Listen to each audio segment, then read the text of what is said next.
All right, here we go, brothers and sisters. Good morning. Here we go. We're in chapter 21 of Genesis, verses 1 through 6.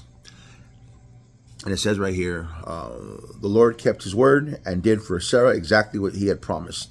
She became pregnant and she gave birth to a son for Abraham in his old age. This happened at just the time God had said it would. And Abraham named their son Isaac. 8 days after Isaac was born, Abraham circumcised him, and as God had commanded, Abraham was 100 years old when Isaac was born. And Sarah declared, God has brought me laughter. All who hear about this will laugh with me. Who would have said to Abraham that Sarah would nurse a baby?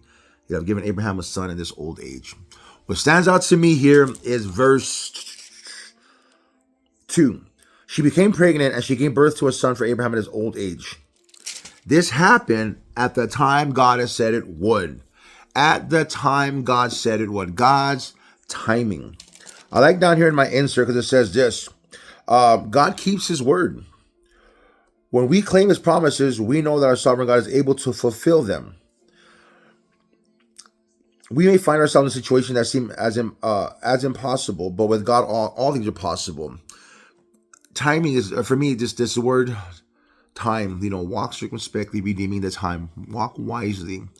Esther, Mordecai tells Esther, maybe you were here for such a time as this to stand out and make a difference.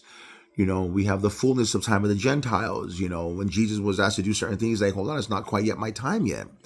We have in Ecclesiastes 3:11 where he says God makes all things beautiful in his time. Also chapter 3 of Ecclesiastes speaks about a time for this, a time for that, a time for this, a time for that.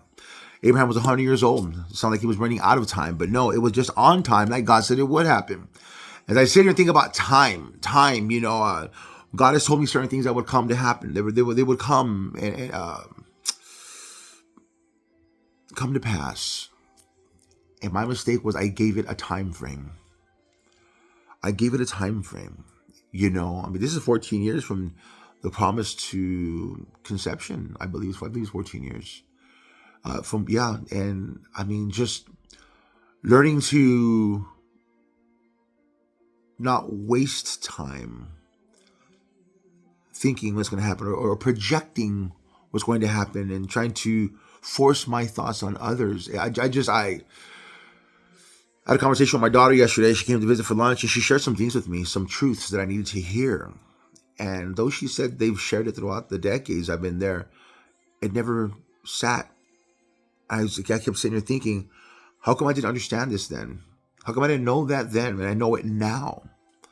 Lord, why did you allow these things to happen? How come you didn't allow me to, fix this or do that, blah, blah, blah, blah, blah, and look where we're at now and all these different things. And God's like, because it wasn't time for you to understand, son. It wasn't time for you to understand when you were 34, 35, 39, 41, 45. You're 49 and in your prime. Now it's time for you to grasp this. But what about this? But what about that? And God's like, don't worry about that. I'm going to fix all this in my timing. And I've been asking him lately, Father, what do I do? He's like, work out your own salvation with fear and trembling. Well, Father, how do I do that? Remain steadfast. That's all I've been getting. It's like, what about? He's like, dude, just chill, bro. Chill, son.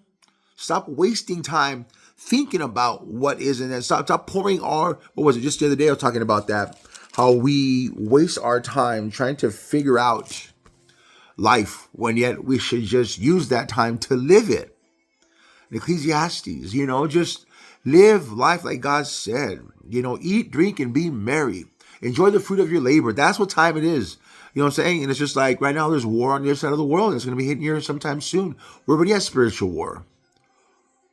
You see, families are being destroyed. Marriages destroyed.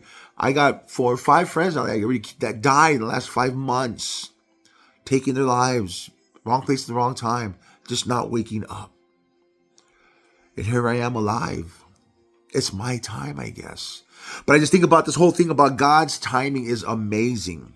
Whenever we put a time frame on what God says he's going to do, we set ourselves up for failure. And we begin to become anxious or depressed, or we project. And that's not going to glorify God.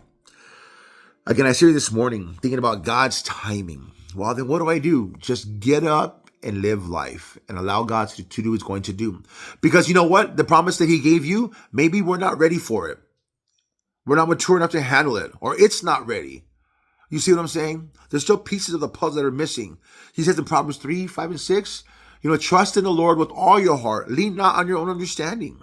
You know what I'm saying? Why? Because we don't got all the pieces of the puzzle. He sees it all. We don't. We see the now. He's seen the then, now, and the later. And it's like, So again, brothers and sisters, this morning as I'm chewing on this thing, time. Sometimes I feel like I'm wasting time because I'm not where I think I should be. When yet, by getting up every day and having a system in him, praying, worship, reading, sharing, guess what? I'm exactly where I need to be, where I should be. Sometimes I feel like I'm wasting time, but that's just the lie from the enemy. But you know something the enemy will tell you? The biggest lie he'll tell you? Take your time on doing things because you have more time. We don't have time, brothers. We're running out of time. The enemy is somewhat eternal.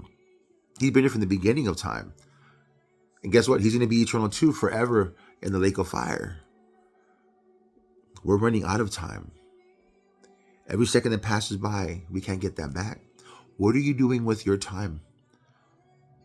You see? Anyway, brothers and sisters, I love you. I hope for me, it makes sense. Again, I'm not a preacher, not a teacher, not a pastor. I'm not giving you interpretation. I'm sharing with you how it applies to me. To not waste time, wait on God, and in due season, God's timing, everything will come. Everything will come together. Abraham was 100 years old. His sack was dry.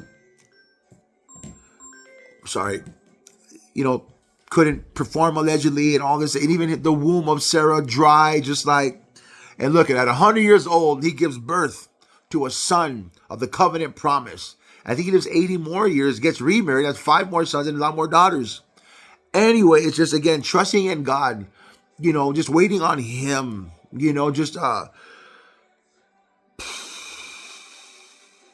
learning to wait is key. Wait productively. Don't waste time trying to figure it out. Use your time wisely. Live for God. Let go and let God. And you watch him. You watch him just bless the time you have with him in the word and here on earth. Brothers and sisters, peace be with you. May the joy of the Lord be your strength. Remember, choose wisdom over the world. God bless.